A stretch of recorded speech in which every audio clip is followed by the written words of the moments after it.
आप किसी को भी धोखा दे सकते हो लेकिन खुद को नहीं। आप किसी के भी साथ झूठ बोल सकते हो लेकिन खुद से नहीं, क्योंकि आपको पता है कि मैं कब कहाँ क्या बोल रहा हूँ और वो कितना सच है और कितना झूठ है। जी हाँ, अगर आप खुद से बातें करेंगे तो आप अपनी बहुत सारी समस्याओं को खुद से ही सॉल्व कर सकते हैं। इसके लिए आपको ज़्यादा कुछ नहीं, सिर्फ दर्पण का यूज करना होगा। दर्पण का आप जब इस्तेमाल करेंगे तो आप उसमें खुद को अपने सामने ऐसे खड़ा देखेंगे जैसे कोई दूसरा व्यक्ति आपके साथ खड़ा हो, आपसे बातें कर रहा हो। ऐसे में जब आप कोई भी काम करते हो और आपको लगता है कि वो काम मुझसे नहीं हो पा रहा है, आप किसी काम को कर रहे हैं, आप उसमें सफल नहीं हो पा रहे हैं, वो टारगेट आपका छोटा भी हो सकता है और कोई बड़ा टारगेट भी हो सकता है। हो सकता है वो टारगेट आपका कुछ दिनों का हो या हो सकता है वो टारगेट आपका सालों भर का हो। ऐसे में जब आपको कामयाबी नहीं मिल रही है तो आप एक बार खुद से ज़रूर बात कीजिए। अपने आप को दर्पण के सामने ले जाएं और सामने खड़े होकर के आप बात कीजिए कि क्या सच में उसके लिए जितना प्रयत्न आपको करना चाहिए था, क्या आपने वो किया, या आप ऐसे ही दूसरों में दोष निकाल रहे हैं कि मैं उसकी वजह से ये काम नहीं कर पाया, या शायद अगर मैं ऐसा कर लेता तो शायद तब ज़्यादा अच्छा हो जाता। तो दूसरों में दोष ना निकाल करके आप कोशिश ये कीजिए कि आप खुद से बात कीजिए। खुद को रोज़ाना जैसे आप अपने आप को सेटअप करते हैं, अपने आप को श्रृंगार जो होता है, अपने आप को अच्छे से आपके अपने बाल सेट करते हैं, अपने आप को क्रीम पाउडर जैसे भी जो भी कुछ आप करते हैं, जैसे आप खुद को ऐसे तैयार करते हैं शीशे के सामने खड़ा होकर के, उसी प्रकार कभी खुद से दर्पण के सामने खड़े कीजिए खुद को और खुद से बात कीजिए।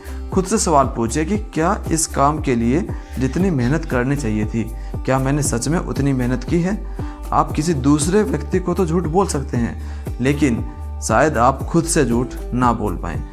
यहाँ से आपको पता चलेगा कि सच में कमी आपके अंदर है या किसी दूसरे के अंदर है। और इस तरीके से बात करने से आपको फ़ायदा ये होगा कि आपको किसी दूसरे के सामने कोई ऐसा नीचा भाव मन में आपके नहीं आएगा कि कोई दूसरा मुझ में कमी नहीं निकाल रहा है, क्योंकि जब आप खुद से बात करेंगे तो आप और वो सामने जो खड़ा है वो भी आप ही हैं। और आप जब एक दूसरे से धीरे धीरे कनेक्ट होना शुरू होगे तो ये आपकी आदत में आ जाएगा और आप फिर कभी भी जब आप किसी परेशानी में होते हैं तो सामने खड़े होकर के खुद से बात कीजिए कि आखिर इसकी वजह कहीं मैं तो नहीं हूँ, क्या कोई ऐसा रीज़न तो नहीं है जिसकी वजह से ये काम में मैं सफल नहीं हो पाया, और इसके लिए क्या जितना प्रयत्न मुझे करना चाहिए था क्या उतना प्रयत्न मैंने किया है। यकीन मानिए जब आप दर्पण के सामने खड़े होकर के खुद से बातें करने लगेंगे तो एक दिन आप अपनी कमियों को पकड़ते हुए अपने उस काम को और अच्छे से करने लगेंगे।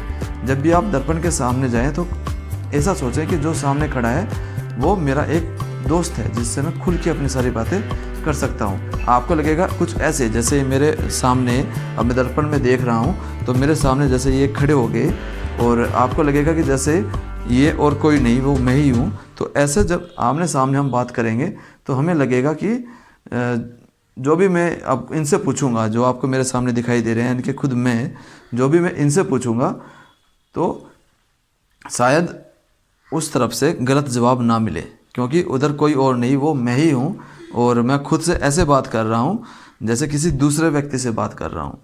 क्योंकि मैं किसी दूसरे को तो झूठ बोल सकता हूँ लेकिन शायद इस शख्स को मैं झूठ नहीं बोल सकता, क्योंकि इसे वो सब पता है जो मुझे भी पता है।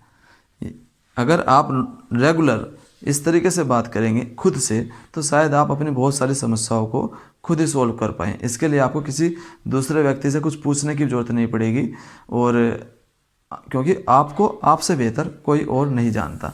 इसलिए कोशिश कीजिए कि खुद से बात कीजिए, अपनी कमियों को खुद पहचानिए और फिर उन कमियों के ऊपर काम करना शुरू कर दीजिए।